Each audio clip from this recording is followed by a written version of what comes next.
Unsay pasabot sa energy crisis?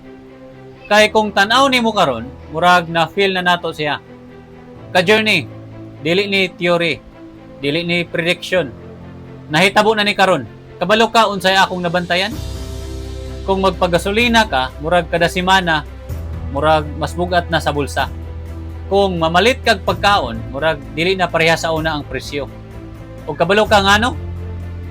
Dili lang ni local problem, global ni.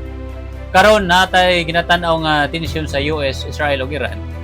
Daghang balita about gubat, military movement ug tensyon sa Strait of Hormuz. Pero ka journey, ang tinuod nga epekto ani wala sa balita na sa imong adlaw-adlaw nga gasto. Kabalo ka unsa ang Strait of Hormuz? Gamay ra na nga agianan sa dagat, pero didto moagi halos 20% oil supply sa kalibutan.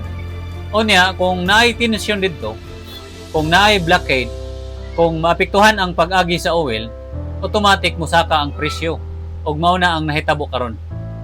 Dili pa gani full blockade, pero tungod sa tensyon, nisaka na ang presyo sa oil. Nisaka ang presyo sa gasolina. Ug kung musaka ang gasolina, musunod ang tanan. Musaka ang plite, musaka ang pagkaon, ug musaka ang cost sa negosyo. Ug sa katapusan, ikaw ug ako ang maigo. Ka-journey, mao ni ang energy crisis. Dili ni kalit nga moabot. Hinay-hinay na siya. Hangtod, ma-feel na nato tanan. Ug karon, ato na siyang na-feel. Pero kabalo ka unsay mas importante ani? Dili lang nga kahibalo ka unsay nahitabo, kundi unsa imong buhaton.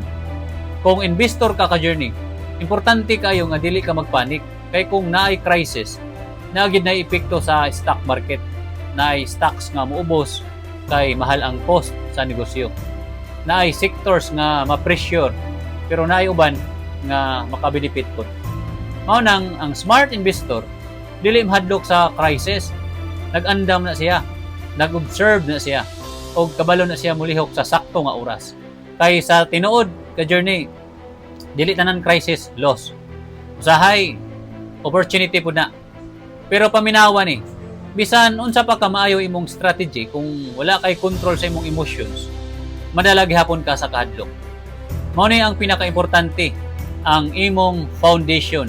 Kay kung ang kalibutan gubot, kung mahal ang tanan, kung unstable ang market, kung wala kay Ginoo, lisod kayo magpabilin nga kalmado. Pero kung naa kay Ginoo sa imong kasing-kasing, naa kay kalinaw, naa kay direksyon, ug naa kay control. Ka-journey, ang energy crisis mahimong lisod, pero dili kinahanglan nga maguba pud ka.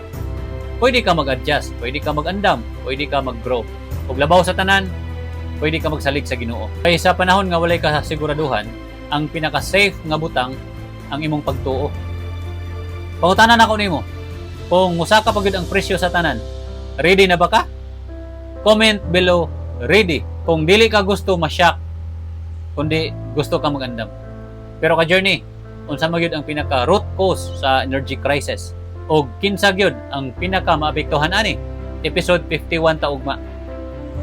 Push yourself. Huwag kayo kalimot sa Philippians chapter 4 verse 13. I can do all things through Christ who gives me strength. Padayon ta, ka-journey.